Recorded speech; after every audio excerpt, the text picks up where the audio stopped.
ഞാൻ പറയാൻ വന്നത് ഇപ്പോൾ ഇന്നത്തെ കിട്ടിയ ഏറ്റവും അവസാനത്തെ സൂചന അനുസരിച്ച് നമുക്കറിയാം വൈദ്യുതി റെഗുലേറ്ററി കമ്മീഷൻ അനൗൺസ് ചെയ്തൊരു കാര്യം യഥാർത്ഥത്തിൽ ഇപ്പോൾ വൈദ്യുതി ക്ഷാമം ക്ഷണിച്ചു വരുന്നു. മാർച്ച് ഏപ്രിൽ മാസത്തിൽ കേരളത്തിൽ 103 ദശലക്ഷം യൂണിറ്റ് വരെ വൈദ്യുതി ഉപയോഗിച്ചിരുന്ന ഒരു ഘട്ടമുണ്ടായിരുന്നു. ആ ഘട്ടത്തിൽ പോലും പവർ കട്ട് വേണ്ടി വന്നില്ല. ഇപ്പൊ 93 ദശലക്ഷം യൂണിറ്റിന്റെ ആവശ്യം വന്നപ്പോൾ പവർ കട്ട് എന്തുകൊണ്ട് വന്നു? നമുക്കിപ്പോ വിവിധ സ്ഥലത്ത് നിന്ന് വാങ്ങാൻ വേണ്ടിയുള്ള അനുമതി റെഗുലേറ്ററി കമ്മീഷൻ കൊടുക്കുന്നതിനെ സംബന്ധിച്ച് റെഗുലേറ്ററി കമ്മീഷൻ ഒരു വിശദീകരണം വന്നിരിക്കും.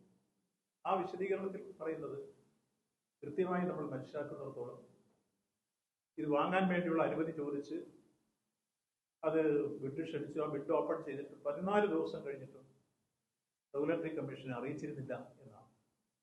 അപ്പോൾ റെഗുലേറ്ററി കമ്മീഷന്റെ ഭാഗത്തല്ല പെശക്, സംസ്ഥാനത്തെ ഇലക്ട്രിസിറ്റി വകുപ്പ് ബോർഡിന്റെയും ഇലക്ട്രിസിറ്റി വകുപ്പ് കൈകാര്യം ചെയ്യുന്ന മന്ത്രിയുടെയും മന്ത്രിസഭയുടെയും ഭാഗത്തു നിന്നാണ് യഥാർത്ഥത്തിൽ റെഗുലേറ്ററി കമ്മീഷനെ അറിയിച്ച് കൃത്യമായി അതിന് അനുമതി വാങ്ങി 5.something പൈസ കൊടുത്ത് വൈദ്യുതി വാങ്ങി ഈ അന്ധകാരം ഒഴിവാക്കാമായിരുന്നു. യഥാർത്ഥത്തിൽ ഇപ്പോൾ വേൾഡ് കപ്പ് ഇന്നലെ കഴിഞ്ഞെങ്കിൽ പോലും അതിനിടയ്ക്കുണ്ടായിട്ടുള്ള അനുഭവങ്ങൾ എത്രയോ സ്ഥലത്ത് വലിയ രൂപത്തിലുള്ള സംഘർഷകരമായ സാഹചര്യം. മാത്രമല്ല കുട്ടികൾ പഠിക്കുന്ന സ്ഥലങ്ങളിൽ എത്രയോ പ്രയാസങ്ങൾ വന്നിരുന്നു. സംസ്ഥാനത്ത് തന്നെ 1-2 ജീവൻ തന്നെ ഓക്സിജൻ കോൺസെൻട്രേറ്റർ പ്രവർത്തിക്കാതെ വന്നതിനെ നഷ്ടപ്പെടുന്ന സാഹചര്യം. മെഴുകുതിരി കത്തിച്ചു വെച്ച് അത് മറഞ്ഞു വീണ് ഒരമ്മ മരിക്കുന്ന സാഹചര്യം.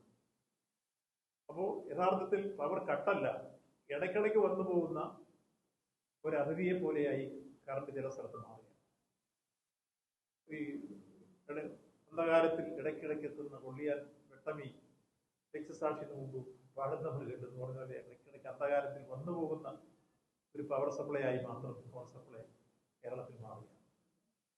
അപ്പൊ അത്തരം മാറുന്നതെന്ന് മാത്രമല്ല, ഇപ്പോ വിവിധ സ്ഥലങ്ങളിൽ നമ്മുടെ സ്ട്രീറ്റ് ലൈറ്റിൽ പല സ്ഥലങ്ങളിൽ അതിന് അനൗദ്യോഗികമായിട്ടുള്ള നിർദ്ദേശം കൊടുത്ത് വഴിവിളക്കുകൾ കത്തിക്കാത്ത രൂപത്തിൽ വരിക. അപ്പൊ രാത്രി കാലങ്ങളിൽ ഇന്നത്തെ ഞാൻ ഈ ജില്ലയിൽ പ്രത്യേകിച്ച് ഇതെടുത്ത് പറയാൻ പറ്റുന്ന കാരണം ഇന്നത്തെ മാധ്യമങ്ങളിൽ വന്നിട്ടുള്ള 2 പ്രധാനപ്പെട്ട വാർത്തകൾ.